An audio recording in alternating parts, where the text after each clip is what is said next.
नमस्कार प्यारे बच्चों। अब तक हम जो चैप्टर चल रहा है that is admission of a partner. Admission of a partner में हमने अब तक दो वीडियोस देखी हैं। पहली वीडियो में हमने बात किया था when a partner is admitted, तो उसका एडमिशन की एंट्री क्या होती है, और साथ ही साथ हमने देखा था computation of gaining and sacrificing ratio और new profit sharing ratio in different situations. In second video, we have studied about the treatment of goodwill at the time of admission of a partner. It means when a partner is admitted into the firm, what will be the treatment of goodwill and why it is treated, it has been explained in the video. Now today's topic is revaluation of assets and reassessment of liabilities, and with the same I am going to take distribution of accumulated profits and accumulated losses.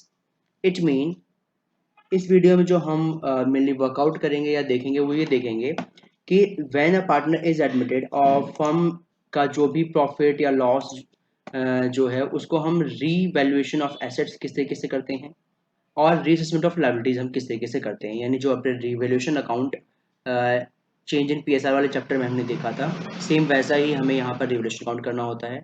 और साथ ही साथ distribution of accommodated profits and losses, यानी before the admission अगर partnership firm में कोई accommodated profit है या loss है तो उसको हम किस तरीके से ट्रीट करेंगे, वो आज हम इस वीडियो में कवर करेंगे।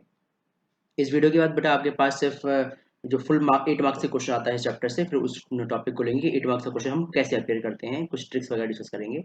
सबसे पहले हम देखते हैं बेटा revaluation of assets and reassessment of liabilities. इसमें क्या है, अगर थ्योरेटिकल फ्रेमवर्क देखें हमने वैसे पहले देख रखा है, एक बार रिवीजन ले लेते हैं। At the time of admission of a partner, assets and liabilities of a firm must be revaluated. उसे हमें रीवैल्यूएट करना चाहिए, इसकी बहुत ज़्यादा ज़रूरी होता है because it is necessary. Why it is necessary? The reason is that actual realizable value of assets and actual liabilities may be different from their book value। हो सकता है कि जो हमारी एक्चुअल वैल्यू ऑफ एसेट्स अभी जो actual value है और जो बुक्स में अपीयर हो रही है वो दोनों अलग अलग हों, या लाइबिलिटीज बुक्स में कुछ और अपीयर हो रही है पर एक्चुअल में लाइबिलिटीज हमारी कम या ज़्यादा हों, तो उसके लिए हमें रीअसेस करना ज़रूरी होता है in case of admission. The outcome of revolution में बी रिवोल्यूशन प्रॉफिट और लॉस। या तो हो सकता है आपको रिवोल्यूशन करने पे प्रॉफिट मिलेगा अल्टीमेटली, या लॉस मिलेगा। जो भी होगा, प्रॉफिट और loss arising on account of such revaluation up to the date of admission, admission की डेट तक जो भी होता है, of a new partner may be ascertained and adjusted in the old partner's capital account in old profit sharing ratio। हमें main क्या देखना है कि जो भी प्रॉफिट एंड लॉस होगा उसे हम एडजस्ट करेंगे अमंग ओल्ड पार्टनर्स। ये ध्यान रखना कि सिर्फ ओल्ड पार्टनर्स को एडजस्ट करेंगे और इन देयर ओल्ड रेशो, और ओल्ड रेशो में वो इसे एडजस्ट करेंगे since it belongs to the old partner not the new partner. इसका रीजन यही है कि भाई जो भी वैल्यू में चेंज हुआ है एसेट्स या लायबिलिटीज में, वो है क्योंकि वो ओल्ड पार्टनर्स की वजह से है। नए पार्टनर अभी एडमिट होगा उसके बाद उसका शेयर उससे बनता है, तो इसलिए हम उसको आज के डेट में जो मार्केट वैल्यू एसेट्स या लायबिलिटीज की है उसको रिकॉर्ड करते हैं। Effect can be ascertained bye preparing revaluation account. आप रिवैल्यूएशन अकाउंट जानकर बना के निकाल सकते हो कितना हमें प्रॉफिट हुआ या लॉस हुआ। तो revaluation of assets and liability में अगर हम बात करें, अभी कैसे जरूरत होती है, मान लिया हमने एक एग्जांपल लेते हैं, book value of assets and liability हम इसमें करते हैं। हम पहले देखते हैं बुक वैल्यू कितनी है और फिर देखते हैं मार्केट वैल्यू एसेट्स की कितनी है। मान लिया हमारे पास एक कार थी जिसकी जो बुक वैल्यू है वो 1 लाख है, हमने जितनी भी परचेज की थी आफ्टर डेप्रिसिएशन इसकी जो वैल्यू बची है वो 1 लाख बची है। लेकिन आज के डेट में अगर मार्केट वैल्यू देखते हैं तो मार्केट वैल्यू इसके सिर्फ यहाँ पे कंप्लीट नहीं है, मार्केट वैल्यू हम ये मान लेते हैं कि उसका 80,000 है, यानी हमारी बुक्स में वो अपीयर हो रही है 1 लाख से, और अगर हम मार्केट प्राइस उसका देखें तो वो 80,000 ही बचा है। इन दिस सिचुएशन हमें 20,000 का लॉस हो रहा है on the date of admission. तो ये जो भी है ये पार्टनर्स अपने रेशियो में डिवाइड करेंगे, इसलिए हमें revaluation of assets and liability की सिचुएशन में ये चीजें देखनी होती हैं।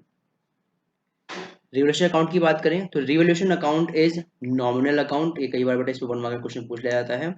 Nominal account prepared to bring the assets and liabilities of the firm to their true market value, यानी ट्रू मार्केट वैल्यू पे लाने के लिए हम रिवैल्यूएशन अकाउंट बनाते हैं।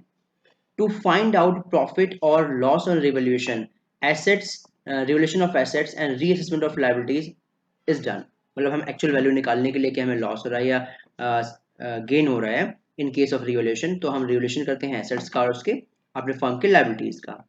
Revaluation account is credited. अब ये क्रेडिट किसमें क्या होता है? With increase in value of assets and decrease in the value of liabilities. यानी किसी एसेट्स की वैल्यू इंक्रीज हो जाए या डिक्रीज हो जाए वैल्यू ऑफ एनी लायबिलिटी, तो उसे हम क्या करेंगे? क्रेडिट करेंगे। क्योंकि आपको मैंने बताया था पहले भी कि रिवोल्यूशन के क्रेडिट साइड में सारे इनकम्स ऐसी जाती हैं जिससे फर्म को बेनिफिट होता है, इंक्रीज होता है जिससे शेयर या जिससे प्रॉफिट होता है तरीके से कह सकते हैं। और कोई भी अनरिकॉर्डेड एसेट्स है तो ये भी हमारे लिए फायदा है। कोई एसेट्स रिकॉर्ड नहीं थी, अब रिकॉर्ड करेंगे तो उसे भी रिकॉर्ड करेंगे क्रेडिट साइड में। रिवोल्यूशन अकाउंट डेबिट होगा। नॉर्मल सी बात है, जिस जिस आइटम से हमें लॉस होता है, जैसे decrease in value of assets, assets की वैल्यू कम हो जाए तो हमें लॉस होगा। Increase in value of liabilities हो जाए तो हमें लॉस होगा। एंड कोई अनरिकॉर्डेड लायबिलिटी हो तो होगा। This is the revolution account. हम क्यों और कब बनाते हैं और क्या इसके रीजन है, क्या चीज़ें डेबिट होती हैं, क्या क्रेडिट होती हैं। उसके बाद सारी एंट्री करने के बाद the balance of revolution account presents the profit and loss on revaluation. Profit and loss balance show करता है जो भी रिवोल्यूशन, वही दिखाता है कि पूरे रिवोल्यूशन के बाद जो प्रॉफिट है या लॉस है उसका बैलेंस आता है। Is transfer to old partner, जिसे हम ओल्ड पार्टनर से कैपिटल अकाउंट में ट्रांसफर कर देते हैं in their old profit sharing ratio. उन्हें ओल्ड प्रॉफिट शेयरिंग रेशो में ट्रांसफर कर दिया जाता है। इसमें हमें ध्यान रखने वाली बात क्या है? Revolution account records only changes in values of assets and liabilities, not the book value और रियल वैल्यू। कभी भी रिवोल्यूशन अकाउंट बुक वैल्यू या रियल वैल्यू को रिकॉर्ड नहीं करता, ये सिर्फ और सिर्फ चेंजेस को रिकॉर्ड करता है। ओनली चेंजेस जो रिवोल्यूशन अकाउंट में होते हैं। अब बेटा आपके सामने एक फॉर्मेट है रिवोल्यूशन का। ये हमारी रिवोल्यूशन अकाउंट की ये हमारी डेबिट साइड है और ऑन द अदर्स जो है ये हमारी क्रेडिट साइड है। हम अगर डेबिट और क्रेडिट साइड की बात करें तो डेबिट साइड में मैंने आपको बताया था जो लॉसेस हैं, जैसे एसेट्स डिक्रीज हो रही है तो हमारे लिखते हैं लॉस है, लायबिलिटीज इंक्रीज हो रही है तो लॉस है, कोई अनरिकॉर्डेड लायबिलिटी मिल जाए तो हमारे लॉस होती है। तो लॉस वाले आइटम्स के डेबिट साइड में आते हैं। और जिन आइटम से हमें गेन होता है, एसेट्स की वैल्यू इंक्रीज होना, लायबिलिटी डिक्रीज होना, अनरिकॉर्डेड एसेट्स आना, तो उसे हम क्रेडिट साइड में करते हैं। अब अगर हमारे क्रेडिट साइड ज़्यादा है डेबिट साइड से तो नो डाउट हमें प्रॉफिट होगा, हम पार्टनर्स के कैपिटल अकाउंट में ओल्ड रेशो में डिवाइड कर देंगे। अगर बाई चांस हमारा डेबिट साइड ज़्यादा है क्रेडिट साइड से तो फिर हमें लॉस होगा, फिर हम इस केस में ये ट्रांसफर करेंगे। ये रिवोल्यूशन अकाउंट है, आपने पिछले चैप्टर में भी देखा था कैसे बनाते हैं, सेम बेटा वैसे ही यहाँ भी बनाएंगे। अभी क्वेश्चन नंबर लेके हम समझेंगे कैसे बनाते हैं हम रिवोल्यूशन अकाउंट। अब रिवोल्यूशन अकाउंट बनाते समय हमें क्या याद रखना है? It is also known as profit and loss adjustment account. कई बार इसे कई जगहों पर profit and loss adjustment account भी बोल दिया जाता है रिवोल्यूशन अकाउंट को। तो कई बार अगर ऐसा वर्ड यूज किया जाए तो हमें कंफ्यूज नहीं होना है, because revolution account is also known as profit and loss adjustment account. It is nominal account, ये इसका जो नेचर है नॉमिनल अकाउंट है। It is also known as profit and loss adjustment account. वो लाइन रिपीट होगी बेटा। Its purpose to find out the profit, इसका purpose क्या है? To find out the profit और loss arising on account of revaluation of assets and reassessment of liabilities। revaluation of assets या reassessment of liabilities के लिए हम revaluation account बनाते हैं। it records only changes in values of assets and liabilities। assets और liability की जो value change होती है सिर्फ ये चेंज वैल्यू रिकॉर्ड करता है। जैसे एग्जांपल अभी मैंने कार वाला लिया था, कार की वैल्यू बुक वैल्यू 1 लाख है और अपीयर हमने रिकॉर्ड किया कि अब 20,000 80,000 की वैल्यू है, तो 20 का हमें लॉस हो रहा है, डेबिट साइड में आ जाएगा टू कार अकाउंट और सिर्फ 20,000 हम यहाँ पर शो करेंगे, ना कि उसका एक्चुअल वैल्यू जो उसकी है या बुक वैल्यू। हम सिर्फ सिर्फ उसका जो चेंजेस आया है सिर्फ ओनली चेंजेस ही रिकॉर्ड करेंगे। चल एंट्री की बात करें, अगर सेम अकाउंट से मुझे एंट्री बनानी है तो वेरी सिंपल। अगर एसेट्स की वैल्यू इंक्रीज होती है तो वेरी सिंपल, एसेट्स हमारा बैलेंस नॉर्मल बैलेंस डेबिट होता है।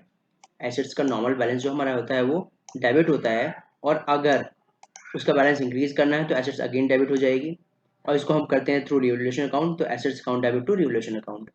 सेम ऐसे decrease in value of assets है तो revolution account debit to assets हो जाएगा, वैल्यू कम कर देंगे क्रेडिट साइड में करके। अनरिकॉर्डेड एसेट्स है, रिकॉर्ड करनी है तो एसेट्स का बैलेंस डेबिट होता है तो रिकॉर्ड करने के लिए हम डेबिट कर देंगे एसेट्स कैपिटल अकाउंट डेबिट, तो assets account debit to revolution account. ऐसे ही अगर हम बात करें, अगर हम लोग को लाइबिलिटीज को रीअसेस किया है, ऊपर मैंने बताई थी आपको, अगर एसेट्स रिवैल्यूएट हो रही है तो रीअसेसमेंट ऑफ लाइबिलिटीज में क्या है, अगर लाइबिलिटीज की वैल्यू इंक्रीज होती है तो सिंपल सी बात हम कर समझ लें बेटा एंट्री के लिए, लाइबिलिटीज का नॉर्मल बैलेंस क्रेडिट होता है। अगर नॉर्मल बैलेंस क्रेडिट है और उसकी वैल्यू को इंक्रीज करना है तो लाइबिलिटीज को हम क्रेडिट करेंगे। Here is the liabilities, entry will be revolution account debit to liabilities account. ऐसे ही decrease in value of liabilities, अगर लाइबिलिटीज वैल्यूज कम करनी है तो नॉर्मल बैलेंस क्रेडिट है, कम के लिए डेबिट कर देंगे, तो liabilities account debit to revolution account. Unrecorded liability, कोई लाइबिलिटी हमारे पास रिकॉर्ड हो रही है तो नो डाउट इसका बैलेंस क्रेडिट होता है, तो हम revolution account debit to liabilities account. तो इस के थ्रू हम समझ कर अंडरस्टैंड करके हम आराम से निकाल सकते हैं कि किस तरीके से ये होगा। इसके बारे में बाद हम बात करें, journal entry that is distribution of revolution profit और लॉस। रिवोल्यूशन करने पे हमें जो भी प्रॉफिट मिला या लॉस हुआ उसे हम पार्टनर्स में कैसे डिवाइड करेंगे, उसकी एंट्रीज क्या होती हैं। अगर भाई या तो पार्टनर को रिवोल्यूशन पे प्रॉफिट होगा या लॉस होगा, तो अगर पार्टनर्स को प्रॉफिट हो रहा है तो हमने देखा था प्रॉफिट का बैलेंस रिवोल्यूशन के डेबिट साइड में बचता है, क्योंकि हमारी क्रेडिट साइड जब ज्यादा होती है डेबिट साइड से तो प्रॉफिट होता है, अभी हमने देखा था। तो इसीलिए रिवोल्यूशन के डेबिट में होगा तो revolution account debit to old partners capital account. Old partners capital account जब हम करेंगे तो इसको हम ओल्ड रेशियो में एंट्री करेंगे, क्योंकि ये पुराने पार्टनर्स का शेयर होता है, इसलिए हमसे ओल्ड पार्टनर्स को डिवाइड करते हैं इन ओल्ड रेशियो। इसके बाद अगला जो हमारा है, अगर लॉस हो जाए तो लॉस हमें पता है जब डेबिट साइड ज्यादा होती है क्रेडिट साइड कम होती है तो लॉस होता है। उस केस में हमारा रिवोल्यूशन अकाउंट जो है वो क्रेडिट हो जाएगा, और क्रेडिट की सिचुएशन में जो हमारी एंट्री होगी that is old partners capital account debit to revolution account. Old partners capital account को हम डेबिट कर देंगे क्योंकि इट इज अ लॉस जो हमें पार्टनर से लेना है, टू रिवोल्यूशन अकाउंट, और रिवोल्यूशन अकाउंट के क्रेडिट साइड में हम शो कर देंगे जैसा हमने अकाउंट के अंदर देखा था। इसके बाद बेटा अगर हम बात करें, एक क्वेश्चन लेते हैं और उससे पूरा रिवोल्यूशन अकाउंट बनाते हैं, कैसे बनेगा। यहाँ पे एक क्वेश्चन है, following is the balance sheet of Anil and Sunil. Anil and Sunil की ये बैलेंस शीट है। Who shares profit and loss in ratio 4:3। उनका जो प्रॉफिट शेयरिंग रेशियो है वो है 4:3, और हमें बैलेंस शीट गिवन है एज ऑन 31 दिसंबर 2018। क्रेडिटर्स हमें गिवन है, बिल्स पेबल, कैपिटल्स गिवन है पार्टनर्स की, cash in hand, debtors, stock, furniture, plant and machinery. अब देखते हैं ऑन दैट डेट, यानी on 31 December 2018, on this date John was admitted with a capital of 70,000। John को हमने admit किया है 70,000 कैपिटल के लिए, and 1/4 share in profit, profit में 1/4 शेयर के लिए, and for which purpose assets and liabilities are revaluated as follows. और जब वो पर्सन आता है तो हमने एसेट्स और लायबिलिटीज को क्या किया, रिवैल्यूएट किया है। रिवैल्यूएट कैसे किया है क्वेश्चन हमें बताएगा, जैसे यहाँ बता रहा है। पहला हमने किया स्टॉक वैल्यूएटेड एट 70,000, स्टॉक की जो वैल्यू है 70,000 हो गई। हम देखें स्टॉक यहाँ पे कितना है, हमारे पास स्टॉक गिवन है 60,000 का, तो स्टॉक हमें गिवन है 60,000 का, अब उसकी वैल्यू हो गई है 70,000, तो 10,000 का हमें प्रॉफिट हो गया। इसको हम रिवोल्यूशन के क्रेडिट साइड में शो करेंगे, अभी देखते हैं अकाउंट बना के। डेप्रिशिएट फर्नीचर बाई 10%, फर्नीचर को 10% से डेप्रिशिएट कर देना है। तो फर्नीचर देखेंगे, फर्नीचर हमें गिवन है यहाँ पर बेटा 30,000 का, 30,000 के फर्नीचर का 10% डेप्रिशिएशन लगाना है, यानी 30,000 हमारा डेप्रिशिएशन हो जाएगा। और डेप्रिशिएशन सिंस वैल्यू कम करेगा एसेट्स की, तो इसे हम रिवोल्यूशन अकाउंट के डेबिट साइड में लिखेंगे, क्योंकि हमारे लिए जैसे लॉस हो रहा है, वैल्यू कम हो रही है। इसके बाद है value of creditors increased by 5,000।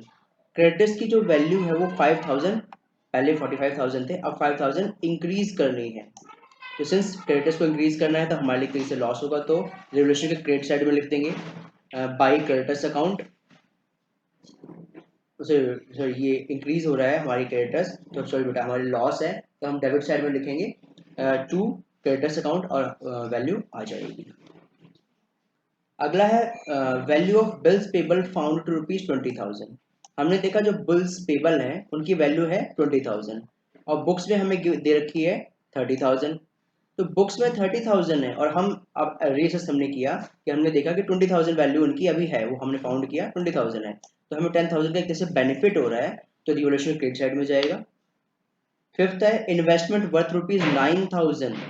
Not appearing in books should be duly recorded. 9,000 की इन्वेस्टमेंट थी, वो रिकॉर्ड नहीं हो रही थी बुक में। रिकॉर्ड नहीं हो रही इसका मतलब इन्वेस्टमेंट एसेट्स है, अनरिकॉर्डेड एसेट्स है। अनरिकॉर्डेड एसेट्स आ रही है, हमारे लिए बेनिफिशियल है, फायदा है, तो क्रेडिट साइड में लिख देंगे 9,000 रुपीज। आपको क्या करना है, प्रिपेयर रिवैल्यूएशन अकाउंट। तो मैंने आपको बता दिया है कैसे करेंगे। अगली स्लाइड में हम ये देखते हैं कि ये रिवैल्यूएशन अकाउंट में ये एंट्रियां जाएंगी कैसे, एक एक करके जो हमने अभी यहाँ पर समझी हैं। तो देखिए बेटा, this your revaluation account. Question देखते हैं। पहली एंट्री थी हमारा, स्टॉक जो है वो गिवन है हमें 60,000 का, अब उसकी वैल्यू 70 हो गई है, 10 हमें गेन हुआ है, तो क्रेडिट साइड में हम शो कर देंगे बाय स्टॉक 10,000। ये रही बेटा उसकी एंट्री। ऐसी दूसरी एंट्री देखते हैं, डेप्रिसिएशन करना है फर्नीचर को 10%, फर्नीचर हमें जो गिवन है 30,000 गिवन है, 10% आ जाएगा 3,000, तो डेप्रिसिएशन की वैल्यू आ जाएगी डेबिट साइड में टू फर्नीचर 3,000। ऐसी देखते हैं बेटा अगली एंट्री जो हमें दे रखी है, वैल्यू ऑफ क्रेडिटर्स जो है वो इंक्रीज करने हैं 5,000 से। अब अगर हम 5,000 क्रेडिटर बढ़ाते हैं तो हमारे लॉस होगा, तो डेबिट साइड में आएंगे creditors. Hedge the entry, creditors जो है वो एंट्री आ जाएगी हमारी 5,000। उसके बाद हम बात करें क्रेडिटर्स के बाद है वैल्यू ऑफ बिल्स पेबल जो है 20,000 हो गई है। पहले ये जो बैलेंस शीट में दे रखा है वो 30,000 है, और जो उनकी एक्चुअल वैल्यू है वो 20,000 है, तो 10,000 का हमें गेन हो रहा है, तो क्रेडिट साइड में आ जाएंगे ये item, that is bills payable 10,000 आ गया। इसके बाद वो कह रहा है द इन्वेस्टमेंट जो है वो 9,000 है, वो बुक्स में अपीयर नहीं हो रहे थे, यानी अनरिकॉर्डेड एसेट्स है। अनरिकॉर्डेड एसेट्स को जब हम रिकॉर्ड करेंगे तो हमारे लिए क्या है, बेनिफिशियल है, प्रॉफिट है, क्रेडिट साइड में रिकॉर्ड करेंगे। तो entry will B by investment 9,000। सारी हमने जितनी भी रिवोल्यूशन की आइटम्स गिवन थे उन सारे आइटम्स को वन बाय वन हमने एंट्री कर ली, और अब हमें इसी बिहाफ पर हमारा रिवोल्यूशन अकाउंट बन जाता है। कभी कभी किसी कोई इन्फॉर्मेशन यहाँ पर गिवन होती है हिडन इन्फॉर्मेशन के फॉर्मेट में, वो क्वेश्चन आएगा फिर बता दूंगा आपको मैं। तो ये इतने आइटम से ही आपको निकल जाएगा कि आपका रिवोल्यूशन अकाउंट कैसे बनेगा। तो रिवोल्यूशन की अगर हम बात करें तो रिवोल्यूशन अकाउंट में क्या है, हम अगर देखें क्रेडिट साइड का जो सम है 29,000 है, डेबिट का जो सम है वो सिर्फ 8,000 है, तो इट मीन हमें 21,000 का प्रॉफिट हो रहा है। इस 21,000 को हम पार्टनर्स में उनके ओल्ड रेशो में डिवाइड कर देंगे, उनका रेशो था 4:3, सो 21,000 का 4/7 and 3/7। This will be the amount and how we prepare revaluation account from given question. अब यहाँ हमें ध्यान क्या रखना होता है, मतलब जनरल सी बातें हैं वो बता रखी है वैसे तो। If revaluation account shows credit balance it mean profit, it is shows it is transfer to credit side of partners capital account in old ratio. अगर लॉस है तो हम उसे पार्टनर्स के डेबिट साइड पे लिखेंगे। इतना ही हमें समझना है। अगला बेटा हमारा टॉपिक आता है distribution of accumulated profit and losses eight the time of admission. Admission के टाइम पर जो भी हमारे पास एक्यूमुलेटेड पहले के जितने भी प्रॉफिट, जनरल रिजर्व वगैरह जितने भी हैं, कोई प्रॉफिट है या कोई लॉस है, एक्यूमुलेटेड लॉस है, डिफर्ड रेवेन्यू एक्सपेंडिचर जैसे एग्जांपल हो सकता है, उसको हम कैसे डिवाइड करेंगे। तो ये पार्ट भी बेटा जो हमने change in profit sharing ratio किया था पिछला चैप्टर, उसी चैप्टर की तरह इसमें भी हम रिकॉर्ड करेंगे distribution of profits and losses. इसको भी हम ओल्ड पार्टनर्स में ओल्ड रेशियो में डिवाइड कर देते हैं। If at the time of admission of a partner any reserve or accumulated profit exists in books of firm, these should be transferred to old partners capital account। old partners capital account में transfer कर देंगे if capital account are fluctuating, और current account में transfer करेंगे अगर आपका account fix है। in their old profit sharing ratio, ये इंपॉर्टेंट है, जो हम ट्रांसफर करेंगे ओल्ड पार्टनर्स में वो ओल्ड रेशियो में ट्रांसफर करेंगे ratio, since reserves and accumulated profit up to the date of admission जो है न्यू पार्टनर का बिलोंग्स टू ओल्ड पार्टनर, क्योंकि जो भी आपके पुराने रिजर्व्स हैं, एक्यूमुलेटेड प्रॉफिट्स हैं, वो किसके हैं, ओल्ड पार्टनर्स के हैं, and not to new partner. New partners के लिए वो नहीं है, इसलिए हम पार्टनर्स में डिवाइड कर देते हैं। इफ एक्यूमुलेटेड प्रॉफिट एग्जिस्ट, अगर आपके पास प्रॉफिट है जैसे जनरल रिजर्व वगैरह है, तो उसके लिए हम क्या करते हैं, general reserve account debit, profit and loss भी हमें उसका प्रॉफिट दे रखा हो debit to partners capital account. Old partners capital account हम यहाँ पे क्रिएट कर देंगे और उसको हम ओल्ड रेशियो में इस अमाउंट को डिवाइड कर देंगे हर पार्टनर का अलग अलग इंडिविजुअल। ऐसे ही ये एंट्री है कि हमने ऐसे एंट्री करेंगे अगर प्रॉफिट को ट्रांसफर करना है, और इसके लिए बेटा वीडियो मैंने change in profit sharing ratio में डिटेल्ड वीडियो बनाई थी इस टॉपिक की, तो अगर आपको कोई डाउट हो बेटा तो आप वहाँ पे देख सकते हैं इसे। इसके बाद डिस्ट्रीब्यूशन की अगली है if loss exist then partners will be debited to profit and loss account, जैसे अगर लॉस का आपको डेबिट बैलेंस गिवन हो या डेफर्ड रेवेन्यू एक्सपेंडिचर गिवन हो तो to deferred revenue expenditure credit हो जाएगा और डेबिट साइड में पार्टनर्स आ जाएंगे। अब बेटा इसके पहले जो डिस्ट्रीब्यूशन एप्रोप्रिएट है इसके ऊपर मैंने बहुत ज़्यादा यहाँ पे टाइम नहीं लिया है, रीज़न उस चैप्टर में मैं करा चुका हूँ। यहाँ पे बेटा अगर आपको इन्वेस्टमेंट फ्लक्चुएशन फंड गिवन हो, कभी कभी होता है हमें इन्वेस्टमेंट फ्लक्चुएशन फंड गिवन होता है या वर्कमैन कंपनसेशन रिजर्व गिवन होता है, तो अगर आपको इन्वेस्टमेंट फ्लक्चुएशन फंड गिवन है या वर्कमैन कंपनसेशन फंड गिवन है तो उसका ट्रीटमेंट बिल्कुल ही वैसा होगा जैसा मैंने आपको change in profit sharing ratio में कराया था। तो जैसा भी उसमें है कि जितना पैसा बच रहा है, जितना वो डिवाइड कर देते हैं, कम पड़ रहा है तो रिवोल्यूशन से ट्रांसफर कर देते हैं, तो सेम वही चीज़ यहाँ पर है, इसलिए मैं इसमें आपको टाइम वेस्ट नहीं कर रहा, इतना एक्स्ट्रा टाइम नहीं ले रहा। तो आप investment fluctuation fund and workman compensation fund को जैसा हमने प्रीवियस चैप्टर में ट्रीटमेंट किया था सेम ट्रीटमेंट बेटा यहाँ पर होगा। अगला हमारा टॉपिक है एडजस्टमेंट ऑफ कैपिटल। ये होता क्या है? The capital of partner may be adjusted in any of the following veg, किसी भी वे से आप एडजस्ट कर सकते हो। एक तो है adjustment of capital of old partners on the basis of capital of incoming partner. कभी कभी इनकमिंग पार्टनर जो है उसके बेस पर हम ओल्ड पार्टनर्स की कैपिटल को एडजस्ट करते हैं न्यू रेशियो में बेसिकली।